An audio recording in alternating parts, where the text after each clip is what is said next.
Nešto staro, nešto novo, nešto pozajmljeno i nešto plavo. To je vekovna tradicija koja je nastala u Engleskoj tokom viktorijanske ere i koristila se na kraljevskim venčanjima. I dan danas. Po verovanju, kada se sve ove stvari iskombinuju zajedno, predmeti donose mladom paru sreću, prosperitet i srećan brak. Kad kažemo nešto plavo, to je boja koja se koristi za podsticanje braka, čistoće, ljubavi i vernosti. Često je mladino nešto plavo, suptilno i uklopljeno u njen buket, možda unutrašnjost venčanice, nakit, pa čak i cipele. Nekad je kaiš za podvezice bio nešto plavo po izboru koje su nosile mlade i bio je predmet koji je mladoj obično davala udata žena ili majka. I eto tako i dan danas ostaje to nešto plavo kao obavezno. Lady Diana postala je princeza od Velsa nakon što se udala za tadašnjeg princa Charlesa u katedrali Svetog Pavla u Londonu 29. jula 81. godine. Njena divna haljina, koja je pravljena po meri, bila je ukrašena svilanim mašnama, puf rukavima, i njena venčanica je jedna zapravo od najpoznatijih venčanica ikada, a čak je bila izložena u Kensingtonskoj palati 2022. godine, obeležavajući ono što bi bila 40-godišnjica braka nje i princa Charlesa, da je on nije prevario. Suprotno njenoj venčanici, nešto plavo, princeze Diane, bilo je prilično diskretno. Imala je malu plavu mašnicu ušivenu u pojas haljine. Takođe, uključila je sićušnu skrivenu potkovicu od 18-karatnog zlata sa dijamanskim klinovima kao majliju za sreću. Nažalost, ovo nešto plavo im nije uopšte pomoglo, par se razdvojio 92. godine, kada je afera princa Charlesa postala poznata javnosti. Na kraju su se razveli naravno 96. godine, što svi znamo nakon 15 godina braka. Princ Charles se oženio svojom ljubavnicom Camillom 2005. godine, 8 godina nakon fatalne saobraćajne nesreće princeze Diane koja se desila 97. godine. Diana je tad bila mnogo mlada, imala je možda 36 godina kad je umrla. Tako da izgleda da ovaj običaj pa nije baš za verovati mu. Kate Middleton se udala za princa Williama 29. aprila 2011. u Opatiji u Westminsteru u Engleskoj. Mlada je tada nosila skromnu haljinu Alexander McQueen sa modernom siluetom balske haljine i prelepim rukavima od čipke. Kada je u pitanju Kate Middleton, njeno nešto plavo je zapravo nešto što je odalo počast njenoj pokojnoj svekrvi princezi Diani. Kao i Diana, Kate je takođe imala tu plavu traku ušivenu u haljinu, međutim to nije bilo jedino nešto plavo koje je Kate nosila tog dana. Na prijemu, Kate se presvukla u drugačiju odeću koja je uključivala verenički prsten princeze Diane sa plavim safirom.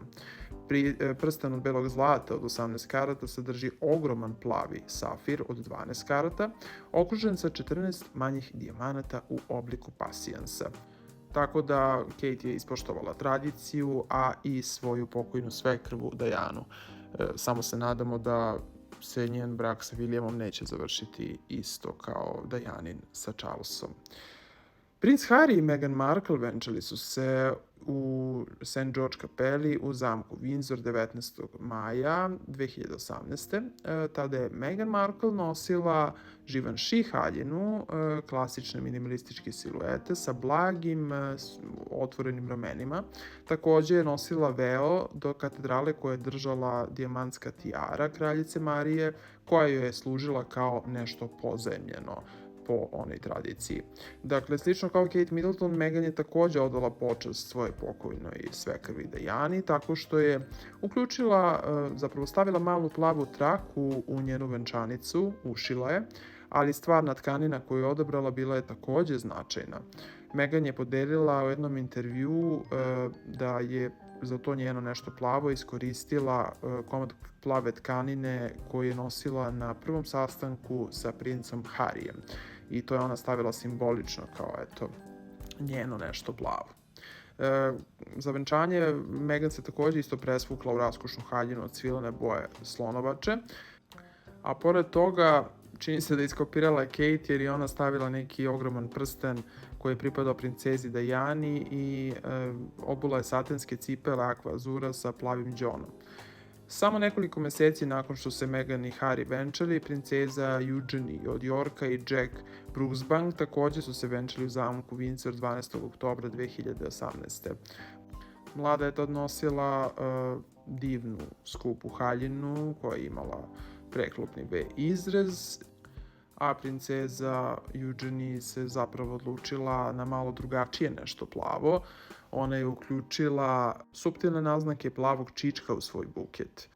Inače, plavi čičak simboliše hrabrost i odanost.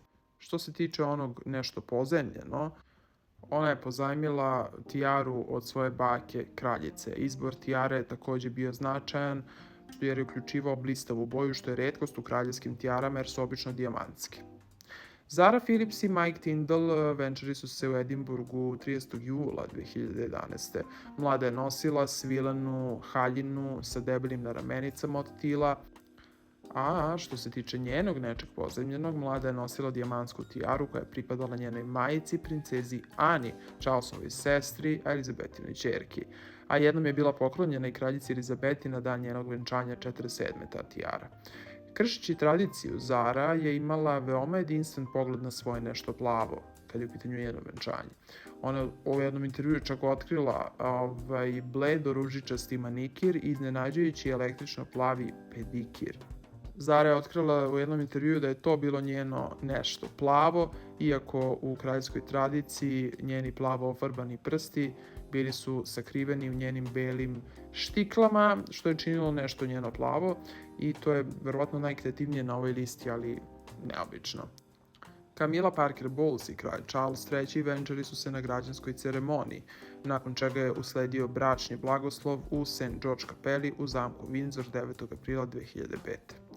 Pošto se ovo smatralo drugim brakom za oboje, venčanje je bilo intimnije, nije bilo toliko gostiju. Prema Cosmopolitan UK-u, pošto engleska crkva nije odobravala da se ponovo ženiš i udaješ, kraljica nije bila prisutna na venčanju. Što se tiče Kamiline venčanice, ona je bila jednostavna krem venčanica haljina sa odgovarajućim kaputom, uparena sa elegantnim šeširom umesto tijare. Njeno nešto plavo došla je do izražaja kada se presvukla u svoju drugu venčanicu. Imala je sivo-plavu haljinu od šifona. Takođe, njena ćerka je nosila zlatne cipele koje su odgovarale haljini, ali eto, to je bilo njeno nešto plavo. Ispoštovala je, ne može da se kaže da nije. Sad, ima dosta sujevernih ljudi, pa neko ko bi prekršio nešto staro, nešto novo, nešto pozemljeno i nešto plavo, možda bi pomislio da će mu brak propasti, ali evo imamo na primjeru upravo Dajane da to ništa ne pomaže. Želim da čujem šta mislite vi o ovoj tradiciji, da li ste vi to koristili možda na svom venčanju, pišite mi u komentarima, lajkujte ovaj video i subscribe-ite se na Trending.